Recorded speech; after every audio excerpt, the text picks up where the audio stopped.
Kanu, IPOB hijacked ESN from Igbo governors. This is according to the Supreme Court imposed governor in Imo State.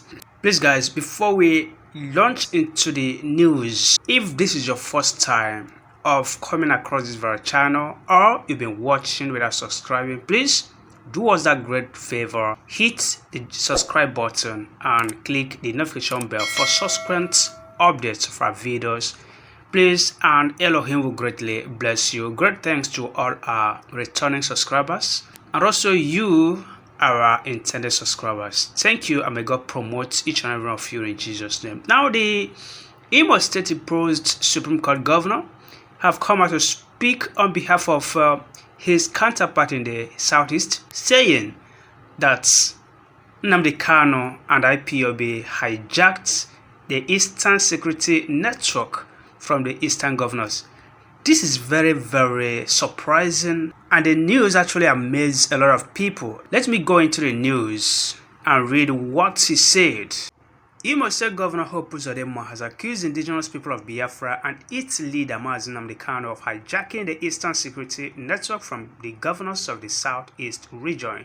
The governor, who met with journalists in Owerri on Friday night, disclosed that the Southeast governors would be meeting in Owerri, the Imo State capital, to outline modalities that would see to the birth of a security outfit for the region. According to the governor, and I quote, "In the coming days, the governors of the Southeast will hold a security summit in Owerri with a view to fashioning out modalities for setting up a security outfit for our region.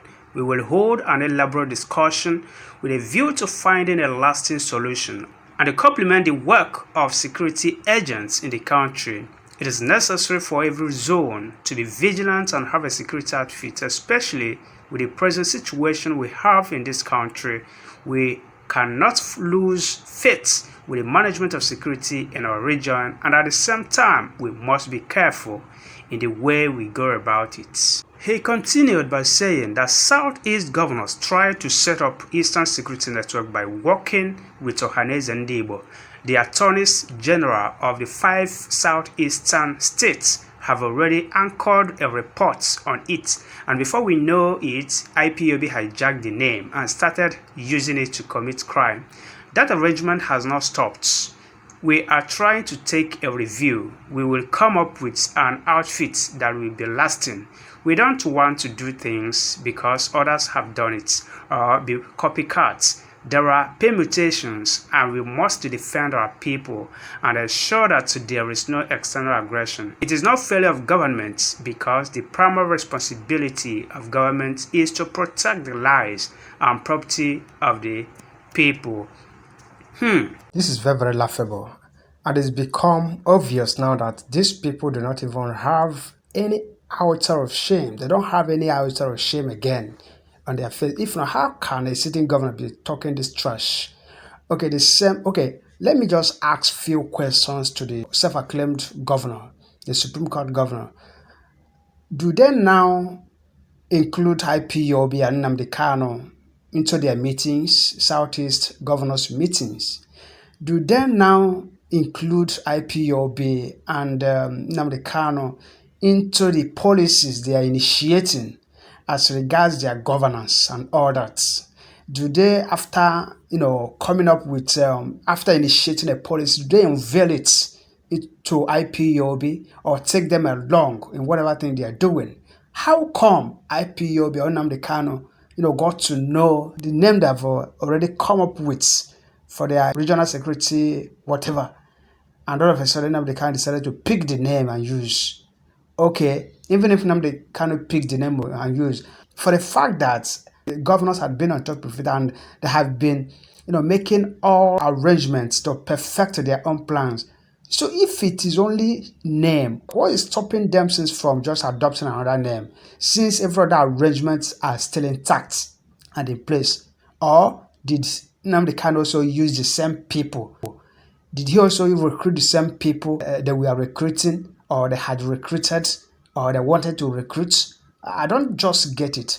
Okay, another question I have for the governor is that since that we are already brainstorming on coming up with ESN as a name. Are they now telling us that they've come to acknowledge the whole Eastern region? Because if they wanted to name their regional security outfit as Eastern Security Network, South is just a part of the East. It's not only the East that we know, that everybody knows. Are they not telling us that they've come to acknowledge the whole of the Eastern region and that they wanted to launch out a security outfit for the whole of the Eastern region? So these are the questions that the governor should just answer me, and his counterpart also. Let all of them answer me these questions. They will now know what they're actually talking about, because they're just making fools of themselves. It's very, very obvious now that these people don't even have shame again. They don't even have any shame on their face. They can just, talk anything like just, keys. Had it been the thoughts about this thing, this guy wouldn't have even come up with this statement in the first place. And again, last week, their chairman, the Southeast Governor's chairman, Dave Umar, has said that nobody should expect a regional security outfit again for now. How come all of a sudden his rogue counterpart is coming up with another opinion, with a different stand? Are they telling us that they've not been able to put their house in order? Recall that Amotekun was launched on the 9th of January 2020. And before then, they had used almost 1 year or even more than 1 year to strategize, arrange the security, come up with it, go to lobby their different national House of Assembly members across the western states, across all the whole Yoruba land, before they now launch that Amotekun. All these years, they were there, or the Eastern governors were there, moping like maroon. They were not able to do anything. Let me also remind you, the listener, that Nnamdi Kanu, our leader, wrote to these people individually and collectively, all the old Eastern region governors. He wrote to them, reminding them of the need to set a regional security outfit shortly after Amotekun was launched. Now, since then, they have remained clueless. That to tell you that they are confirmed Fulani stooge. How can they do that now when the Fulani herdsmen, terrorists, are busy slaughtering people all around to the pleasure of their own masters now? Because if they come up with such arrangement, that means they will frustrate their slave masters. The first time they had a meeting about it was in July 2019. After then, they had another meeting about it on December 2019, August 31st. After that, everything remained there. Nothing was done about it again. They started pursuing their usual, security vote and making sure that they steal enough money for 2023 and all the things the Fulani masters are using to deceive them.